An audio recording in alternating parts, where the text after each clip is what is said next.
Thank you so much for coming when I know at least half of you would like to be out there covering up your plants. And by the way, Chuck filled the truck with used bed sheets, old bed sheets, $5 a piece. This is the most cameras I have been on since I left the anchor desk.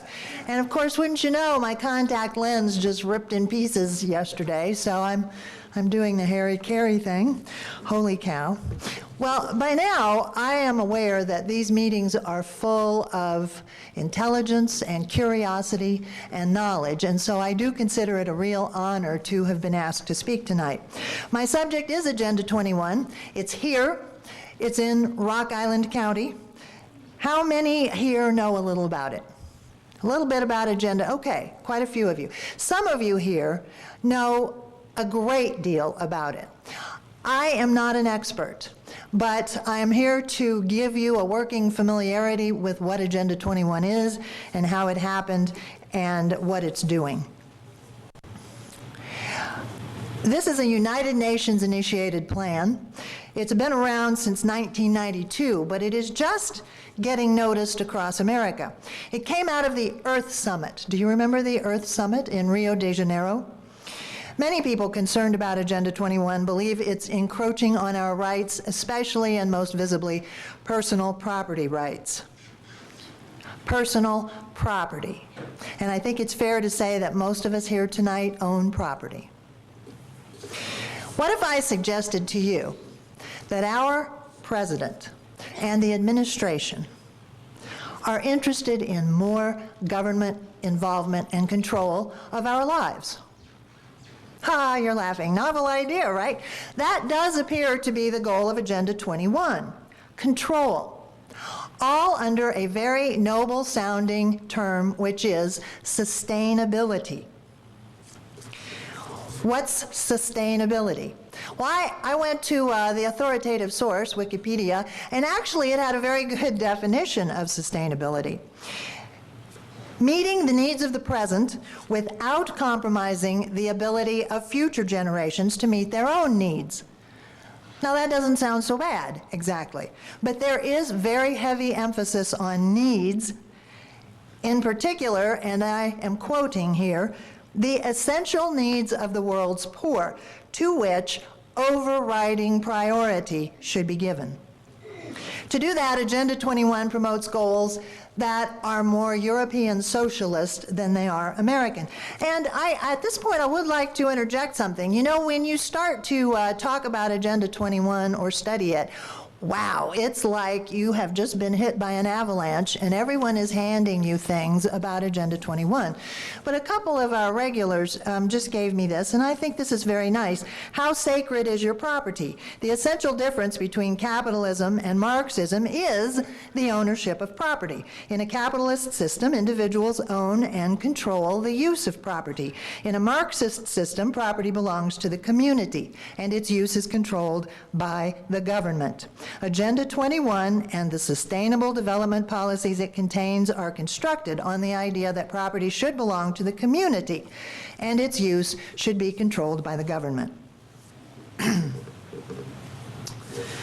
So, Agenda 21 promotes goals that look at private land ownership as inferior to public land ownership for the good of the many. And if this sounds like socialism, Marxism, or communism to you, well, because once you start redistributing wealth, where do you stop exactly?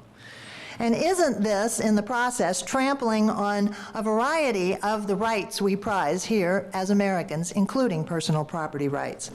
If you're taking any notes, and you might want to take a couple, sustainability is a good word to jot down. When you hear about sustainability, it's a fair assumption that you're hearing Agenda 21 at work. Now, what does Agenda 21 mean? Well, nobody's really defined it, but I think it would be kind of a duh thing for us to say it's the agenda for the 21st century. Now here's a recent quote, because I'm going to give you a little window into each side throughout tonight. You know, I do have to remind you I was a reporter for many, many years, and I took a lot of pride in looking at both sides. So, the Tennessean, which is a newspaper in Tennessee, note that, says this: little known, Even in environmental and planning circles until recently, Agenda 21 has grabbed the attention of conservative groups who say the document calls on national and local governments to pursue environmental goals by limiting property rights and freedom. That is how the newspaper wrote about it.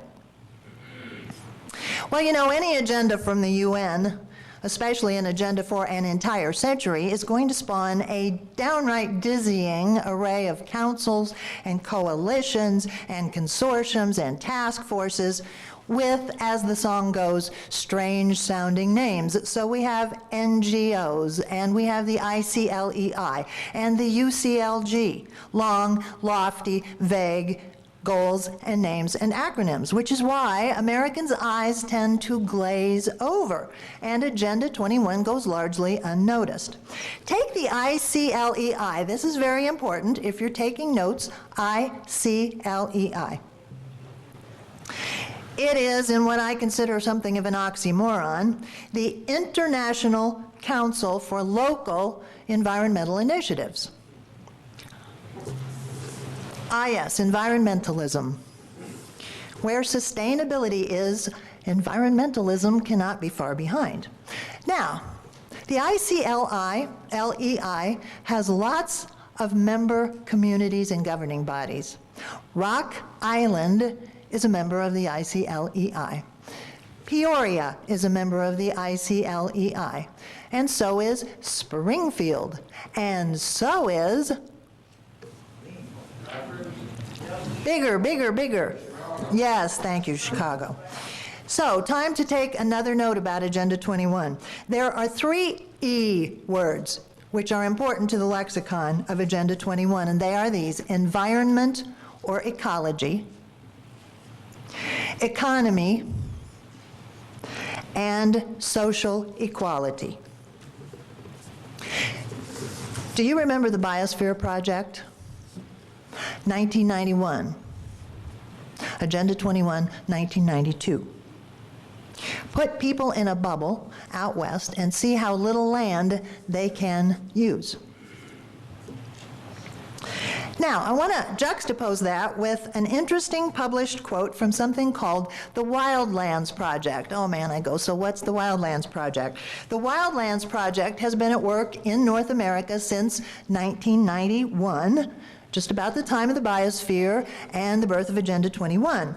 Now, these folks are very concerned about animal species, and they want to have interconnected habitat corridors without any human taint on them to help species stay vigorous. But here's what they propose in a work they published, and I really want you to pay attention to this, please.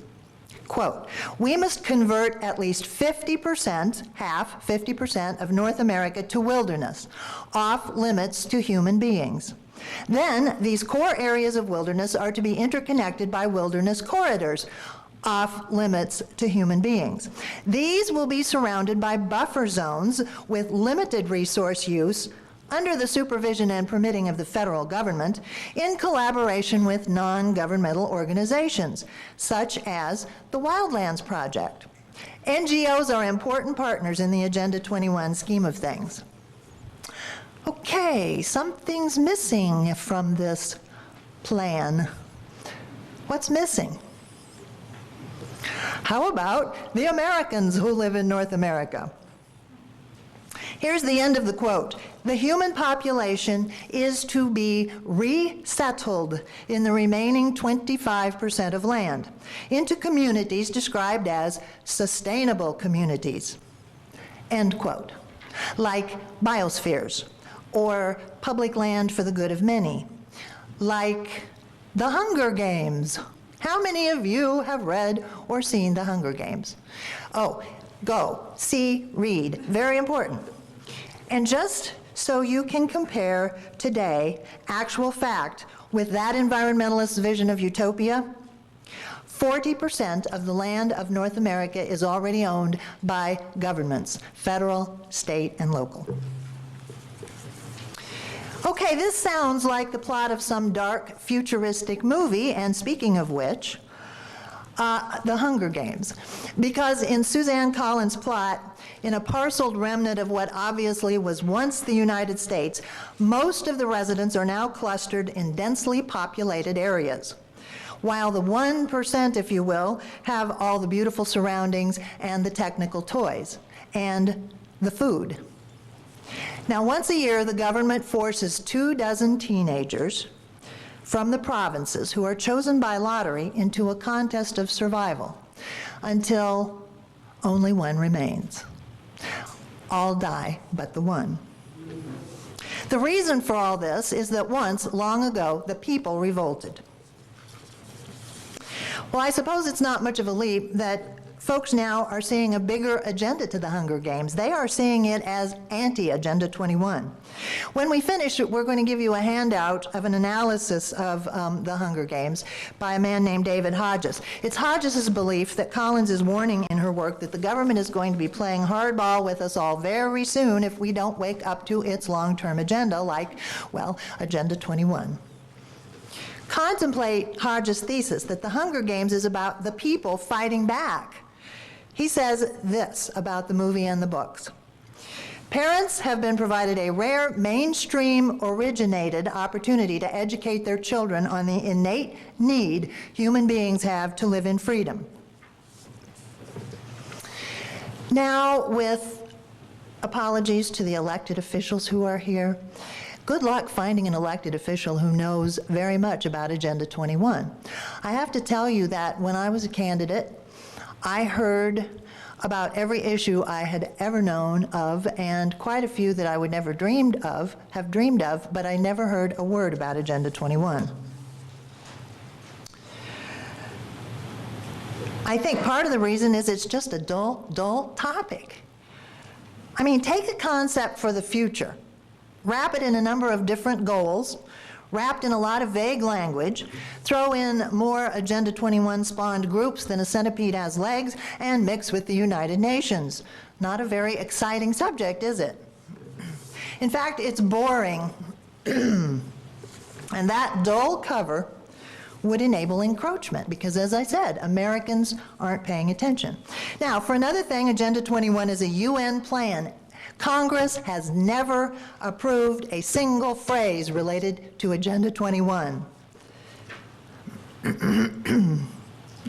Agenda 21 was designed to be non-binding, not a threat in and of itself. The potential threat is how it's working its way into our smallest American communities, and I'm going to give you 4 ways in which that's happening.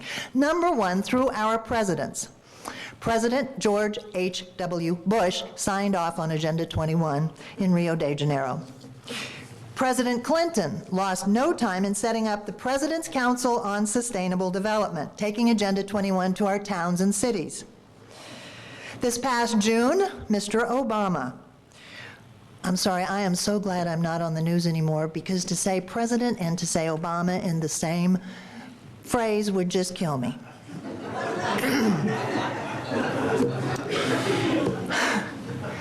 Mr. Obama, this past June, created the White House Council on Rural America, expanding the Agenda 21 plan into our farm communities.